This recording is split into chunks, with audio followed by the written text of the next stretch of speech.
Greetings, YouTube world. On this week's episode, we drink Into the Void IPA from Baerlic Beer Company. We weren't sure how to say it.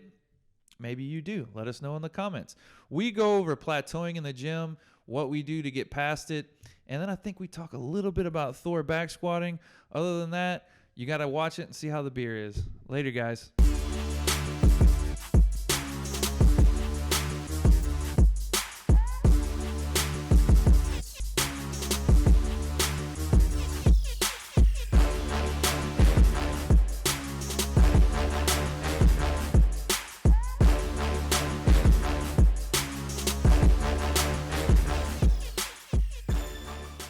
Yep. Adjust yourself. Yep, I'm You good. in? You ready to go? I'm ready to go. Let me adjust this penis-shaped apparatus. All right. We're back in Oregon again. We hope. Yeah. Let's just say we were given high hopes due to the stout that we had, and then that what was that? It was like a brandy type beer or an ale, wild ale, I believe. The wild ale. Killer. Incredible. So 2 for 2. I'm thinking this week we have an IPA. I love IPAs. What could be any better? And they both 2 weeks in a row let us down. Just shit the bed. Like bad. really bad too. Yeah. Like Yeah. I guess they were edible, but they weren't good. Right. It was going into a movie thinking it was going to be the best one you ever seen. The Michael And Bay it smoke just and mirrors. completely let you down. And you realize you spent all that money. Yeah. And you had all these hopes. And it was just crashed. Not a car wreck that I Crushed. want to deal with this week. No. So, do you wanna introduce it? Yeah. While I get our business settled here. This is Into the Void IPA from Baerlic Beer That's Company. what I'm gonna go with. Yeah, that Beer- sounds good. Brewed and canned in Portland, Oregon. Another one of these fucking hippie states coming at us. Once again, Chuck, we love you, Chuck. Thank you, Chuck. Thank you for the beer, Into the Void. Dude, it says it has some dank flavor to it. Like I said, I really like dank West Coast IPAs. Just don't let me down. Don't let me down. The last one said that. I know. Like, don't let me down. So these guys are stubbornly independent and brewer owned 2017 and 18 Oregon Beer Awards Brewery of the Year. It's lining up to be a very good beer. A stellar beer. It's also a 6.7. A 6.7. Let's bring it on. I'm glad you found that. Oh, pardon. Let's see here. Oh my God. Why were we hiding him? Well, how's the color looking? How's the pour? Oh, the pour is phenomenal. I mean, I'm a great pourer. Oh yeah. We all know this. Well, I mean that's an average West Coast IPA looking color. Look more like White a Pilsner. head. I guess it's a little hazy, not hazy. I can see my hand through it. So what we're looking for first is the appearance of the can. Let us know what you're seeing. It's kind of like a retro. What Yeah. I'm thinking is more of a retro labeling. The way they got the colors and it pops out. And That's like a 70s yeah. writing, huh? Yeah, it's pretty cool. It's pretty Yeah. cool. It's pretty cool. So I got on and I'm on their Instagram looking for that beer. I found that like Instagrams, they do a nice little write-up because they're getting ready to release a beer. Okay. So it's kind of like my cheat way of getting some good information in a very small, not this, huge description. And there's another can with the same name. So I'm guessing that it's got a different type of hop in it. So it's the same kind of, I guess, base that they do, but it's a little different. Right. So I was like, oh shit. So I had to keep scrolling and I found it. You found out. But yeah. Little There's pink, nothing, blue, and yellow. There's nothing major on it. So what are you going to Nothing grade this frills. out of 10? Man, I like it because it's just simple. you like simple? Yes. So what we can gather from the can is it's a pint, so 16 ounces for us Americans. It's a India Pale Ale with Nelson, Citra, and Mosaic hops. I love Mosaic. And I think I already said it, and you've already said it, but it's 6.7. We can always say it again because that's a very good sweet spot. Man, let's get into this thing. Oh, what are we grading it in front of the appearance? Let's go with a 7. 7? Yeah. I lean more towards that because it's very lackluster. Yeah, I mean, it ain't full of frills and all that. Definitely but I mean, not. It's a good, clean-looking can. Yeah. Smell-wise. Remember that guy? Penis. Yeah, I don't.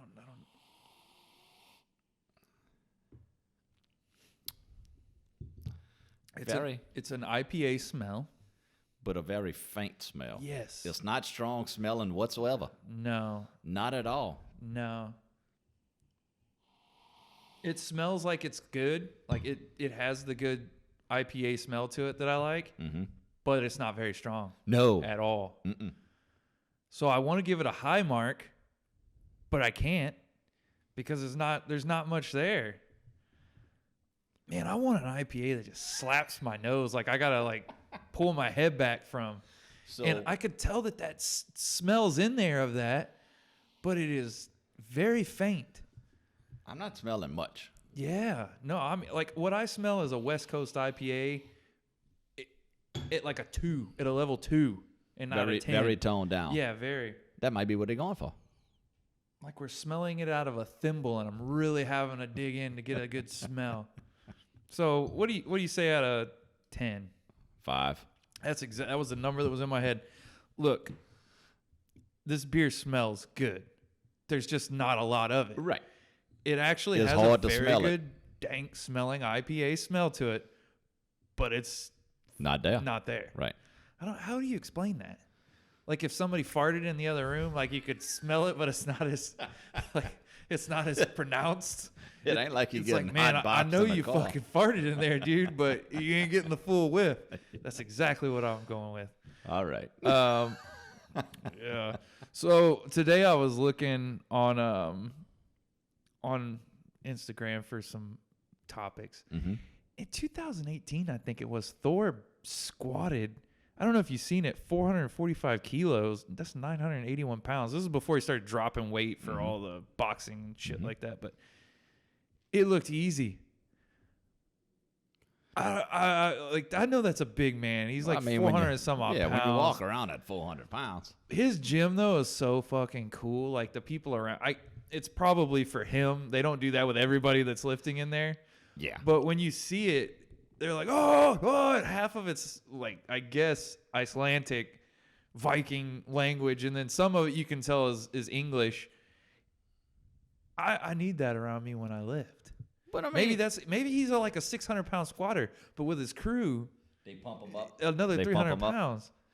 Yeah. You remember seeing him at the Arnold? He had a fucking entourage. Yeah, with him. He had 10 people deep just following him around like So puppies. we saw him before Shaw. Yeah.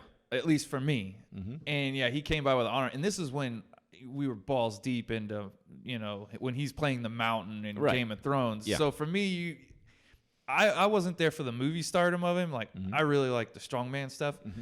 But it was really cool to see him walk by. It's like, that's the Mountain. Mm-hmm. They all had them Big. blue, black, and red jerseys or whatever they had on. Massive. Yeah, he's a big dude. But he used to anywho. be. He's skinny as shit now. Yeah, he's jump roping Yeah. a lot. The cardio is real with him. He looks phenomenal. He does. He looks very slimmed down. Very fit looking. Like, if you saw him in the gym, Yeah. this dude's massive. He's probably still 250, but he looks like a. He's got to be way more than 250. I I'm don't going, know. You believe? man, I don't know. You think he's 3? He's got to be 275 at the least to me. He's a big Yeah, man. because he is, what, 6'7"? Yeah, that's what I 6'8", mean. He's like yeah. 6'7", 6'8". That just Yeah. anything on a frame that big is going to be heavy. Yeah. All right, let's get into the flavor of this thing. I forgot that we're drinking beer. I'm over here talking about getting diesel.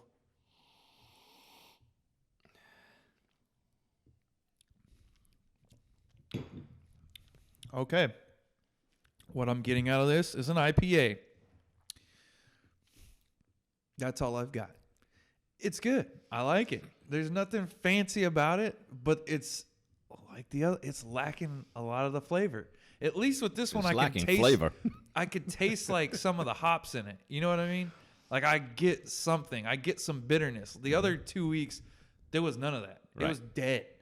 I'm getting more from this, if they could just crank it up, man. I feel like we're drinking a beer that's like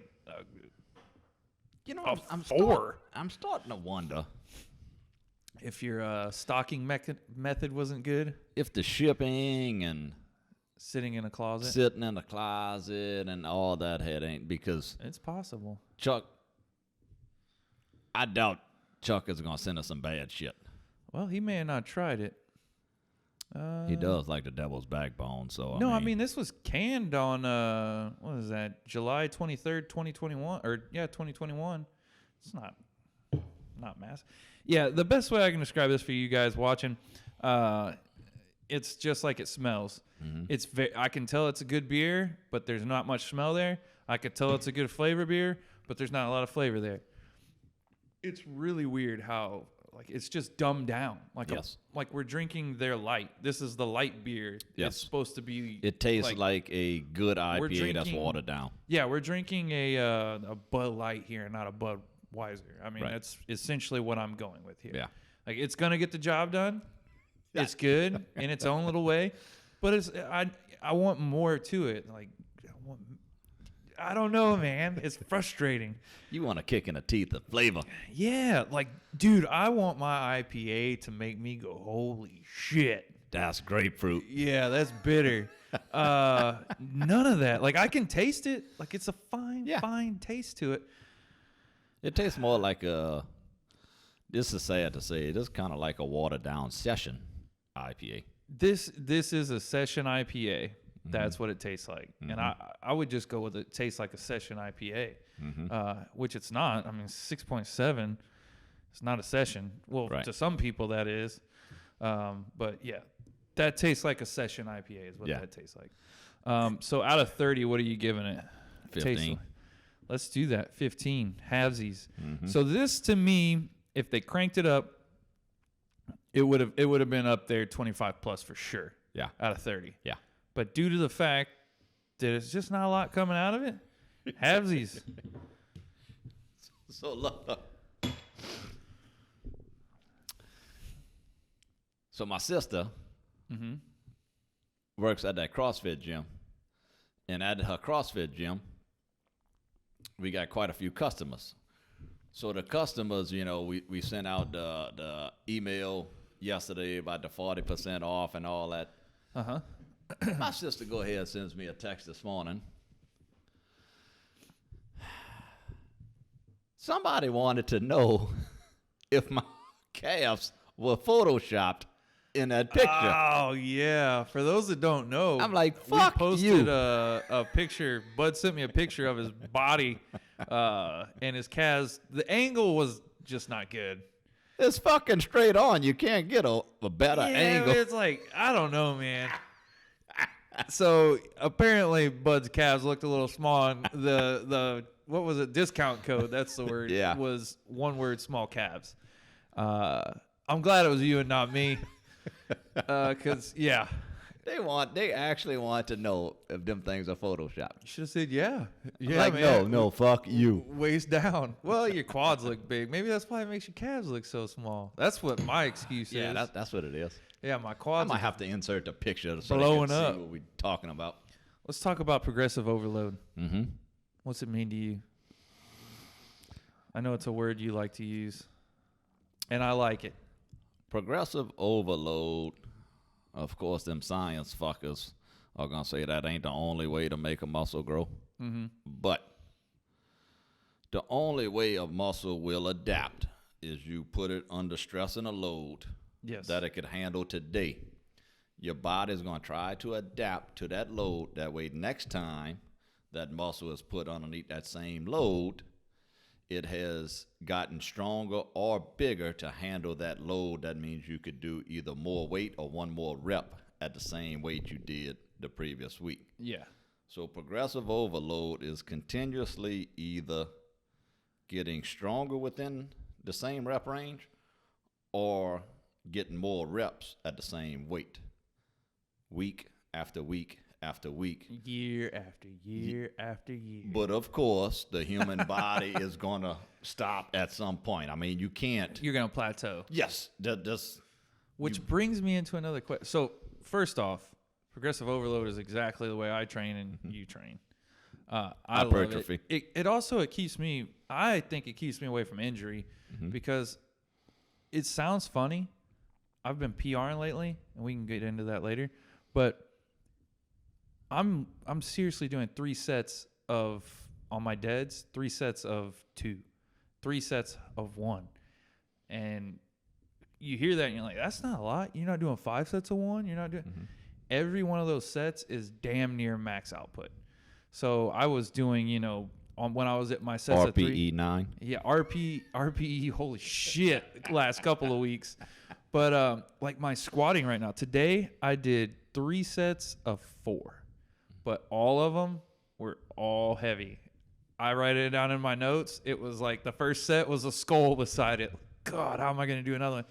Second one warmed up, I guess, a little bit more. I guess I kind of got in the groove, or my body Got adjusted to it. Got adjusted to it. It was a little easier, so I added 10 pounds. And that last one, I was like, oh my God. Yeah. So I'm sore the next day. I'm tired, but I'm not having to do a ton here right now because it's so heavy.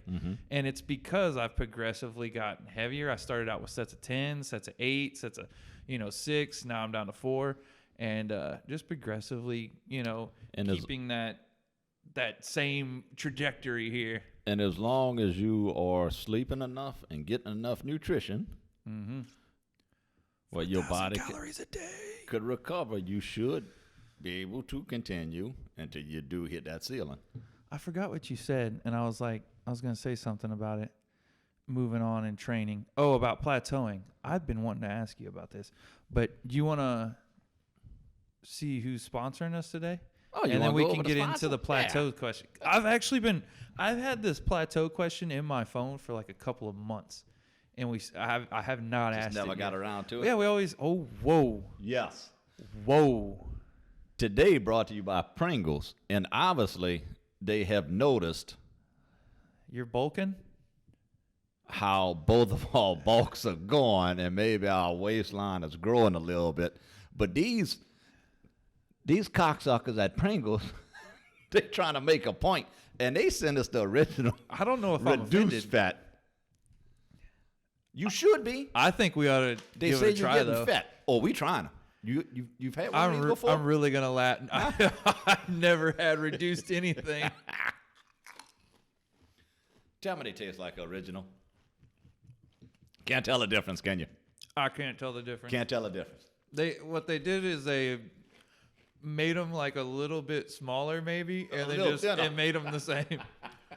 And not as much. It's the same chip. They just reduced the size of it, so now. So if you're looking to not be such a fat ass, but you still want to eat chips, reduced fat Pringles Original, 25% less fat than regular potato chips.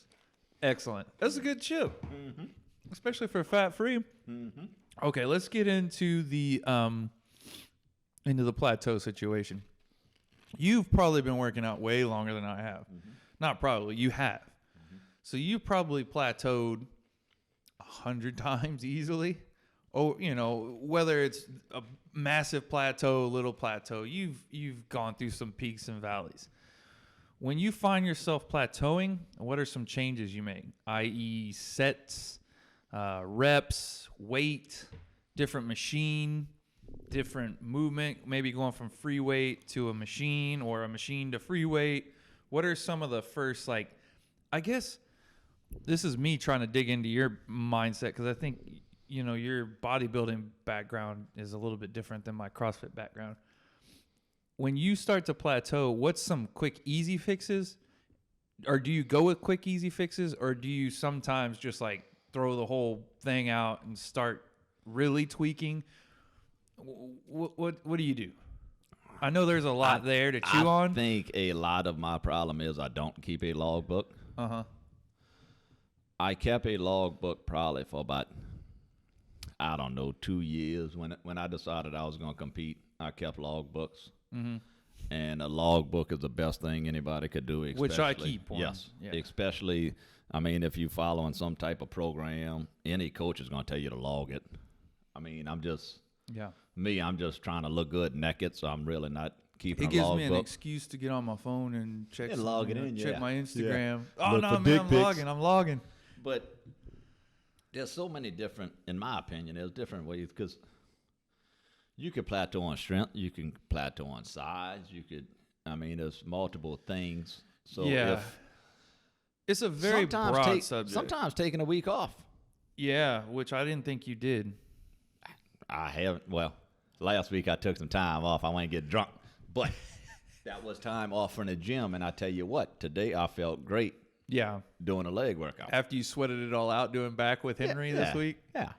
Yeah, I could tell Yeah. you weren't hurting. I don't mean it, but I've worked out with you long enough to know when there's booze in your system. Yeah. It sounds weird, but there's a way we all kind of it's not that you're dragging, but you're dragging. I don't know how to explain it. It's just I've just seen you work out enough to where I'm like, oh yeah, he's feeling it. Maybe you were sweating a little bit more. Let's say this. I'll use something like biceps that I think everybody can understand biceps. Okay. Say you've been doing your bicep move, you probably do the same workout, the same kind thing. of 4 or 5 little things for 2 months, 3 months So on average. I know it's I know what you. I know what you. I know down. what you're getting at, and I told Henry the exact same thing. So Henry started at Alpha with us this week, and I told Henry, I said, be ready to do the same workout week after week, the same exercises week after week.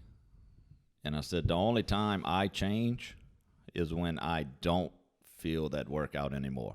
Yeah. So going back to the plateau, if I am judging off of the pump and how I feel as my plateau, when I don't feel those exercises anymore, I will change the order in which I perform those exercises, and I will take 2 movements out and put 2 new ones in. The order matters a lot too. This is such a I think we could talk an hour about this.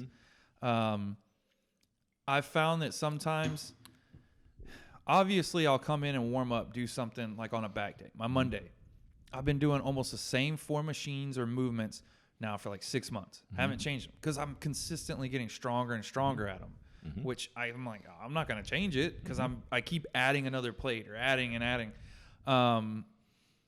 But I found that, if I do say workouts 1, 2, 3, 4, sometimes putting 4 as 1, I won't be as worn out. And when I do that, I'll be more fresh. So, I'm able to blast a little more weight that week. So I like to kind of, like you say, switch the movements around, which it's all back, but obviously different spots and different weights. Different machines work out different parts, and you also have to structure your workout to hit the different parts of that muscle. Yeah. Back is a broad thing. They got exercise to hit lower back. You got exercise to hit your lats. You got exercise to hit your upper back between your shoulder blades. You have to structure your shit. Yeah. That way you don't burn out. So interesting. I've been getting to a spot where I guess I've been doing, I do a hybrid of bodybuilding and powerlifting. It's weird, but I think a lot of people at the gym actually do that. Yeah. If they're not competing in, either a bodybuilding or a powerlifting, they're probably doing something like I'm doing. Because let's be honest, if you deadlifting heavy and you're squatting heavy and you're doing all the accessory shit, you're pretty much fucking bodybuilding. Yeah. I think where I'm getting to is I've gotten good my knowledge level of what I'm doing. I like a little more knowledge moving forward now because I feel like I'm plateauing in my knowledge, and I know there's more back that I can hit. I feel like I'm hitting the same spots. It's like, there's, like you said, there's so much back there that you can build. And I see some of these guys turn around and take pictures. And I'm like, man, I don't have that spot at all in my back. And I've got to start doing my own research and digging into those things. And I feel that's where I'm at now.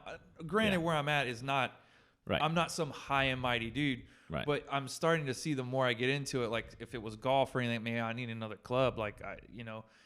I'm hitting way over the hole, or the technique is there right now, but now it's like okay, let's add something to this. But also, some of them guys at the gym that turn around to take that picture. I mean, let's don't even talk about genetics, though. Yeah. You know what I'm saying? Yeah. Some people are built differently. Correct. I I know I'm not doing some movements. Right. You know, you can tell that you're not hitting that particular muscle that you see on that old boy because you don't feel it. Yeah, right. exactly. And I think that's where I'm at. Yeah. Let me see here. Anything else on that you want to add? I mean, I really feel like we could reintroduce this episode or this conversation on a later episode and really dig into it. Well, the only thing these motherfuckers got to understand that the shit takes time. Consistency. Beat yourself up week in and week out. When I say beat yourself up, don't run yourself in the ground when you're fucking sick and can't recover. Yeah. Drink a gallon of water and have your nutrition right. BCAAs, bro. I mean, now I think they EAAs. They they got to switch them up. Oh, they fucking retarded. But just anyway, drink caffeine and go lift. C4, caffeine, Yeah. coffee, minimal water, and all the McDonald's you can consume, and Sweet. you'll and have a fine career. couple of tequila shots here and there. Fuck yeah. Yeah, I guess we'll, just for the sake of time and people get bored with the conversation, I think one day we need to just do an actual serious one and you and I dive deep into that and just put a disclaimer on there. Maybe boring for children or something like that. I'm good with that. But yeah, I feel like I could really get into that a lot deeper. Let's go on the aftertaste on this before we drink it off. Do you need more?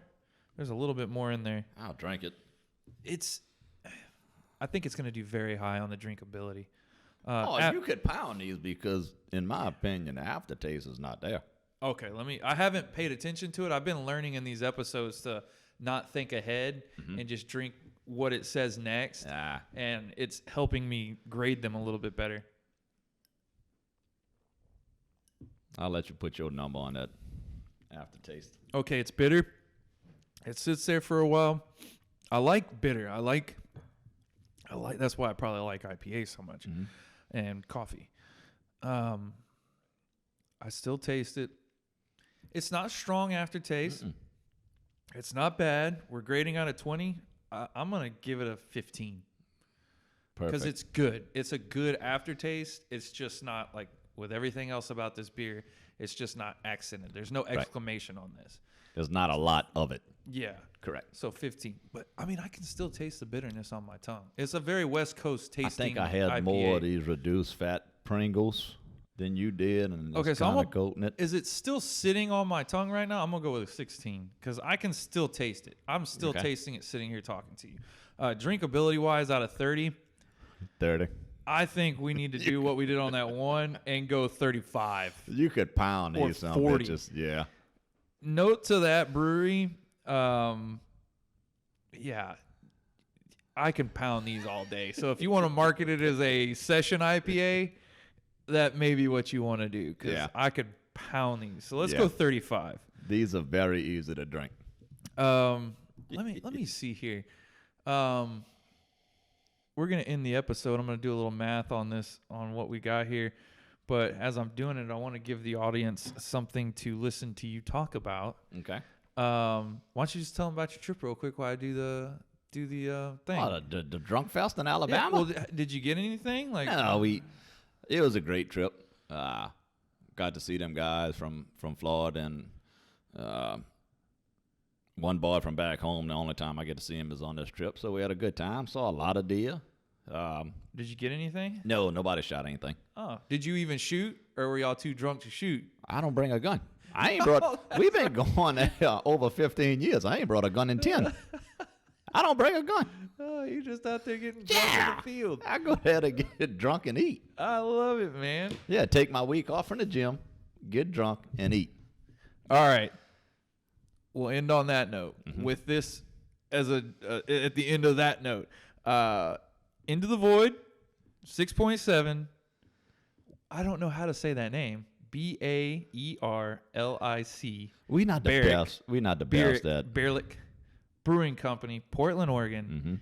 That's a session beer. Perfect session beer. That's a great session beer. Not so good of a regular beer. Okay. We're gonna leave it at that. That's my vote on that beer. I'm fine with that. If you put you don't even have to beer score it on the can, you're drinking it. that's one of the best sessions I've ever had. Yeah. That beats our go-to for sure. Yes, if does. If that would be a session, that would beat our go-to. Founders All Day IPA is our ultimate session IPA. Mm-hmm. That would kill it. Yes. But it's like a light. It really is for 6.7. But anything else? That's it. I think I'm done. Cheers. Cheers, guys. Y'all have a good one. Yep. Man, we really could have went really deep into that